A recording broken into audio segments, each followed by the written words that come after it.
Hello, it's Teacher Kate, and we're back again with The Hound of the Baskervilles, Chapter 4. We're really getting into the mystery now. Now, if you haven't caught up on the other chapters yet, stop here, go back and read the other chapters with me, watch the other videos. You don't want to be behind.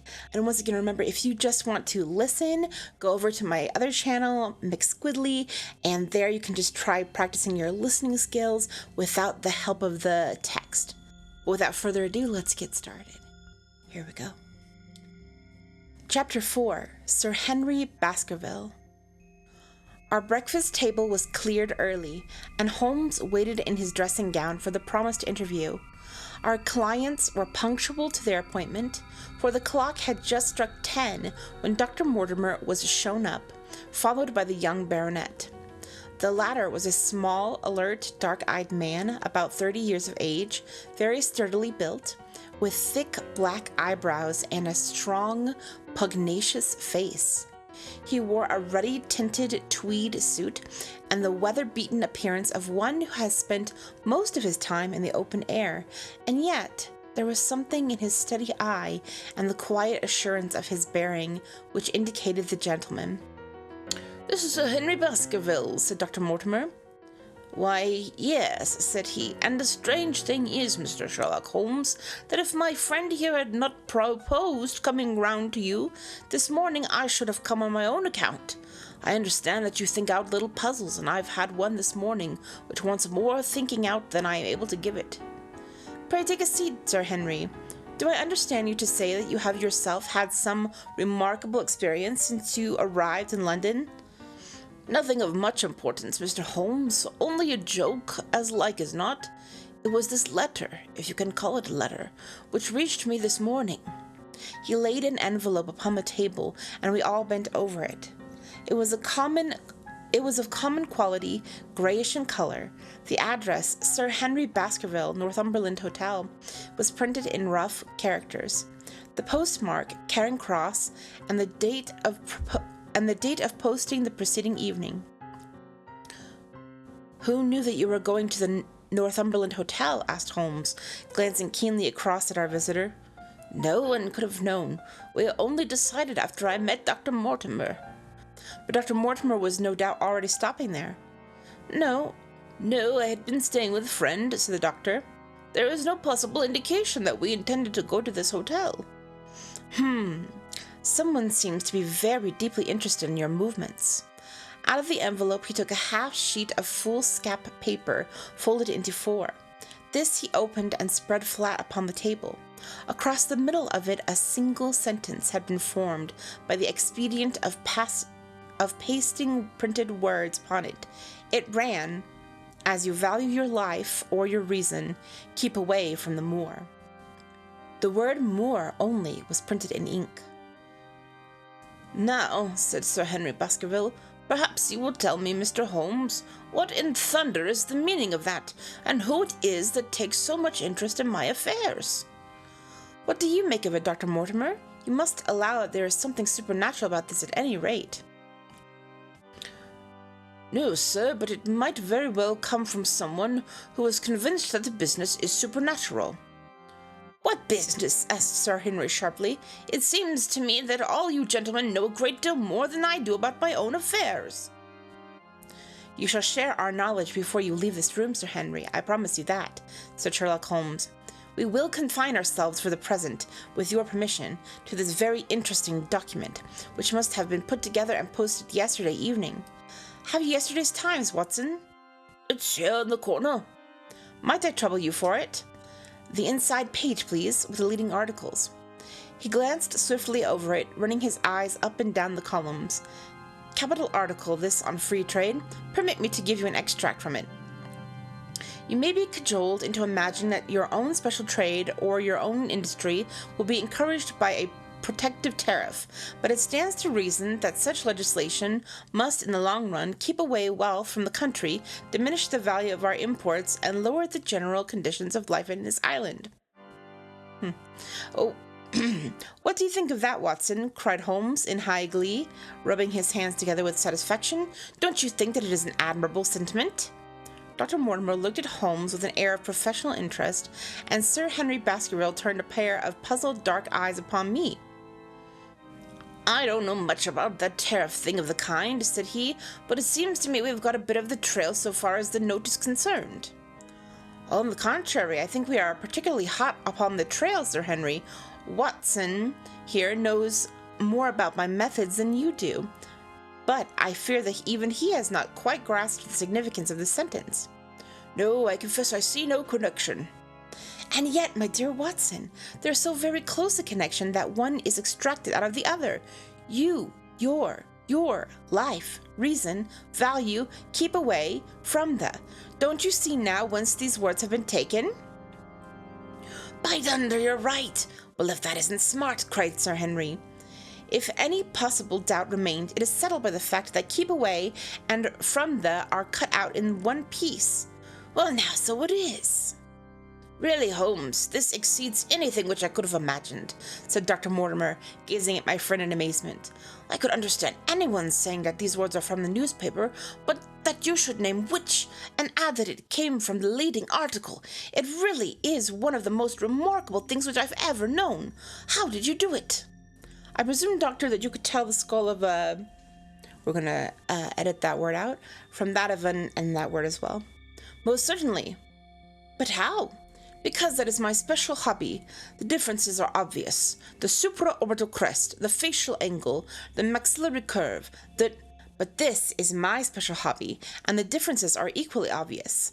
There is as much difference to my eyes between the leaded bourgeois type of a Times article and the slovenly print of an evening halfpenny paper as there could be between your and your. The detection of types is one of the most elementary branches of knowledge to the special expert in crime, though I confess that once when I was very young I confused the Leeds Mercury and the Western Morning News, but a Times leader is entirely distinctive, and these words could have been taken from nothing else. As it was done yesterday, the strong probability was that we should find the words in yesterday's issue. "So far as I can follow you, then, Mr. Holmes," said Mr. Henry Baskerville, "someone cut out this message with his scissors." "Nail scissors," said Holmes. "You can see that it was a very short-bladed scissors, since the cutter had to take 2 snips over keep away." "That is so. Someone then cut out the message with a pair of short-bladed scissors, pasted it with paste." "Gum," said Holmes. "With gum onto the paper? But I want to know why the word more should have been written." "Because he could not find it in print. The other words were all simple and might be found in any issue, but more would be less common." "Why, of course, that would explain it. Have you read anything else in this message, Mr. Holmes?" "There are 1 or 2 indications, and yet the utmost pains have been taken to remove all clues. The address, you observe, is printed in rough characters, but the Times is a paper which is seldom found in any hands but those of the highly educated. We may take it, therefore, that the letter was composed by an educated man who wished to pose as an uneducated one, and his effort to conceal his own writing suggests that the writing might be known or come to be known by you. Again, you will observe that the words are not gummed on in an accurate line, but that some are much higher than others. Life, for example, is quite out of its proper place. That may point to carelessness, or it may point to agitation and hurry upon the part of the cutter. On the whole, I incline to the latter view, since the matter was evidently important, and it is unlikely that the composer of such a letter would be careless. If he were in a hurry, it opens up the interesting questions why he should be in a hurry, since any letter posted up to early morning would reach Sir Henry before he would leave his hotel. Did the composer fear an interruption, and from whom? "We are coming rather into the region of guesswork," said Dr. Mortimer. "Say, rather into the region where we balance probabilities and choose the most likely.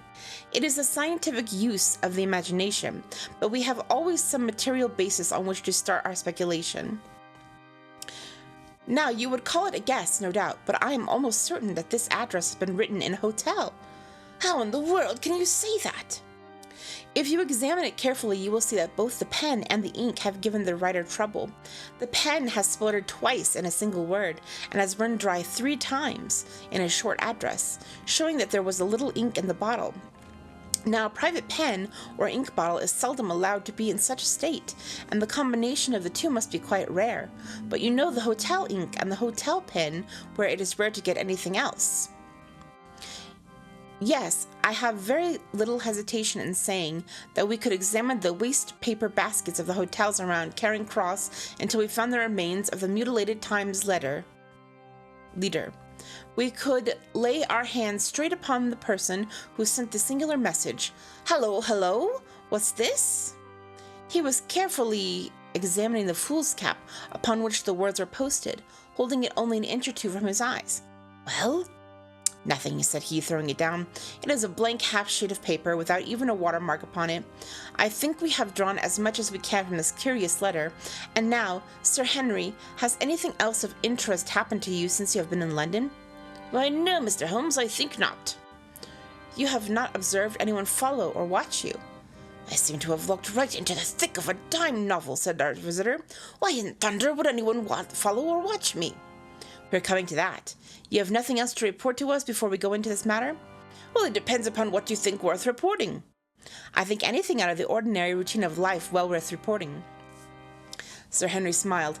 I don't know much of British life yet, for I have spent nearly all my time in the States and in Canada, but I hope that to lose one of your boots is not one particularly of an ordinary routine of life over here. You have lost one of your boots. My dear sir, cried Dr. Mortimer, it is only mislaid. You will find it when you return to your hotel. What is the use of troubling Mr. Holmes with trifles of this kind? Well, he asked me for anything outside the ordinary routine. Exactly, said Holmes. However foolish the incident may seem, you have lost one of your boots, you say? Well, mislaid it anyhow. I put them both outside my door last night, and there was only one in the morning. I could get no sense out of the chap who cleans them. The worst of it is that I only bought the pair last night in the Strand, and I have never had them on. If you have never worn them, why did you put them out to be cleaned? They were tan boots and have never been varnished. That was why I put them out. Then I understand that on your arrival in London yesterday, you went out at once and bought a pair of boots? I did a good deal of shopping. Dr. Mortimer here went round with me. You see, if I'm to be a squire down there, I must dress the part, and it may be that I have got a little careless in my ways out west. Among other things, I bought these brown boots, gave $6 for them, and had one stolen before I ever had them on my feet.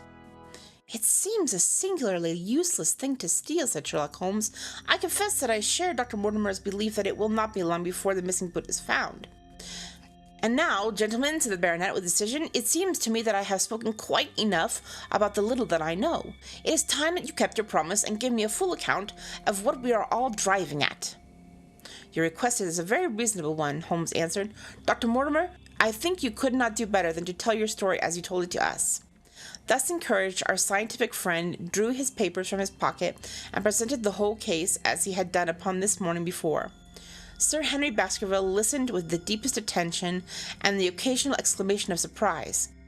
Well, I seem to have come into an inheritance with a vengeance, said he, when the long narrative has finished. Of course, I've heard of the Hound ever since I was in the nursery. It's the pet story of the family, though I never thought of taking it seriously before. But as to my uncle's death, well, it seems boiling up in my head, and I can't get it clear yet. You don't seem quite to have made up your mind whether it's a case for a policeman or a clergyman. Precisely. And now there's this affair of the letter to me at the hotel. I suppose that fits into its place. It seems to show that someone knows more than we do about what goes on upon the moors, said Dr. Mortimer. And also, said Holmes, that someone is not ill-disposed toward you, since they would warn you of danger. Or maybe that they wish for their own purpose to scare me away. Well, of course, that is possible also. I am very much indebted to you, Dr. Mortimer, for introducing me to a problem which presents several interesting alternatives. But the practical point, which we now have to decide, Sir Henry, is whether it is or not advisable for you to go to Baskerville Hall. Why should I not go? There seems to be danger. Do you mean danger from this family fiend, or do you mean danger from human beings? Well, that is what I have to find out. Whichever it is, my answer is fixed. There is no devil in hell, Mr. Holmes, and there is no man upon earth who can prevent me from going to the home of my people, and you may take that to be my final answer. His dark brows knitted and his face flushed to a dusky red as he spoke. It was evident that the fiery temper of the Baskervilles was not extinct in their last representative. "Meanwhile," said he, "I have hardly had time to think over all that you have told me. It's a big thing for a man to have to understand and to decide at one sitting. I should like to have a quiet hour by myself and make up my mind.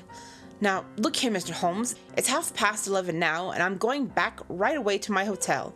Suppose you and your friend, Dr. Watson, come round and lunch with us too. I'll be able to tell you more clearly than how this thing strikes me. Is that convenient for you, Watson?" "Perfectly." "Then you may expect us. Shall I have a cab called?" "I prefer to walk, for this affair has flurried me rather." "I'll join you with pleasure," said the companion. "Then we meet again at 2 o'clock. Au revoir, and good morning." We heard the step of our visitors descend the stair and the bang of the front door. In an instant, Holmes had changed from the languid dreamer to the man of action. "Your hat and boots, Watson, quick! Not a moment to lose!" He rushed into his room in his dressing gown, and was back again in a few seconds in a frock coat. We hurried together down the stairs and into the street.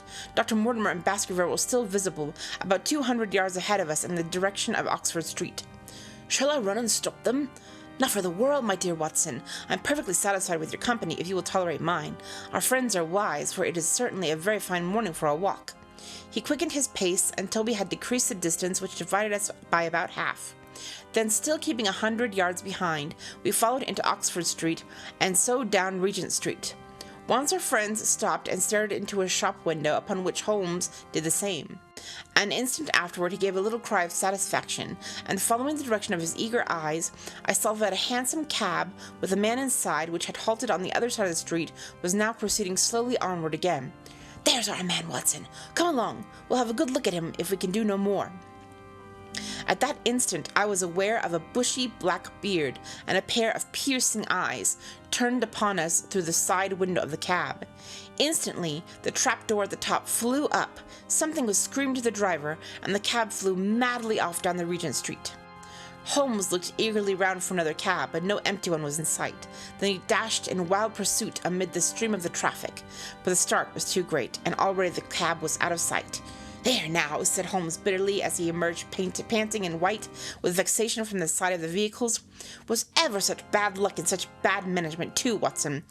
Watson, if you are an honest man, you will record this also, and set it against my successes." "Who was that man?" "I have not an idea." "A spy?" "Well, it was evident from what we have heard that Baskerville has been very closely shadowed by someone since he had been in town. How else could it be known so quickly that it was the Northumberland Hotel which he had chosen? If they had followed him the first day, I argue that they would follow him also the second. You may have observed that I twice strolled over to the window while Dr. Mortimer was reading his legend." "Yes, I remember." "I was looking out for loiterers in the streets, but I saw none. We are dealing with a clever man, Watson. This matter cuts very deep, and though I have not finally made up my mind whether it is a benevolent or a malevolent agency which is in touch with us, I am conscious always of a power and design. When our friends left, I at once followed them in the hopes of marking down their invisible attendant. So wily was he that he had not trusted himself upon foot, but he had availed himself of a cab, so that he could loiter behind or dash past them, and so escape their notice. His method had the additional advantage that, if they were to take a cab, he was all ready to follow them. It has, however, an obvious disadvantage." "It puts him at the power of the cabman." "Exactly." "What a pity we did not get the number." "My dear Watson, clumsy as I have been, you surely do not imagine that I neglected to get the number. Number 2704 is our man, but that is of no use to us for the moment." "I fail to see how you could have done more."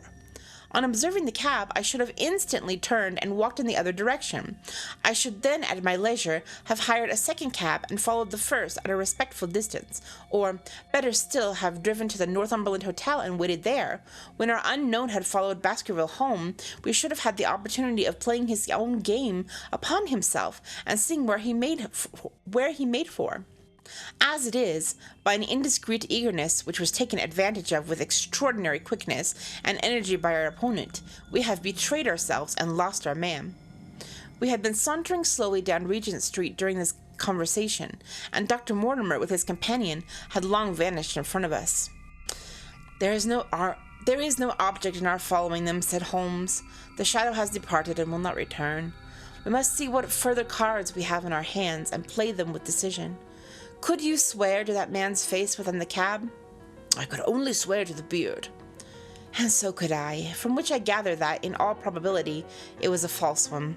A clever man upon so delicate an errand has no use for a beard, save to conceal his features. Come in here, Watson. He turned into one of the district messenger's office, where he was warmly greeted by the manager. Ah, Wilson, I see you have not forgotten the little case in which I have had the good fortune to help you. No, sir, indeed I have not. You have saved my good name and perhaps my life. My dear fellow, you exaggerate. I have some recollection, Wilson, that you had among your boys a lad named Cartwright, who showed some ability during the investigation. Yes, sir, he is still with us. Could you bring him up? Thank you. And I should be glad to have change of this £5 note. A lad of 14 with a bright, keen face had obeyed the summons of the manager. He stood now gazing with great reverence at the famous detective. Let me have the hotel directory, said Holmes. Thank you. Now, Cartwright, there are the names of 23 hotels here, all in the immediate neighborhood of Charing Cross. Do you see? Yes, sir. You will visit each of these in turn. Yes, sir. You will begin each case by giving the outside porter 1 shilling. Here are 23 shillings. Yes, sir. You will tell him that you want to see the waste paper. You will tell him that you want to see the waste paper of yesterday. You will say that an important telegram has miscarried and that you are looking for it. You understand? Yes, sir. But what you are really looking for is the center page of the Times, with some holes cut in it with scissors. Here is a copy of the Times. It is this page. You could easily recognize it, could you not? Yes, sir. In each case, the outside porter will send for the hall porter, to whom also you will give a shilling. Here are 23 shillings. You will then learn in possibly 20 cases out of the 23 that the waste of the day before has been burned or removed. In the 3 other cases, you will be shown a heap of paper, and you will look for this page of the Times among it. The odds are enormously against your finding it. There are 10 shillings over in case of emergencies. Let me have a report by wire at Baker Street before evening. And now, Watson, it only remains for us to find out by wire the identity of the cabman, number 2704, and then we will drop into one of the Bond Street picture galleries and fill in the time until we are due at the hotel. And that is it for today. We're going to stop here, and I'll be back tomorrow at midnight for the next chapter. I'm thoroughly enjoying this, and I look forward to reading with you again tomorrow.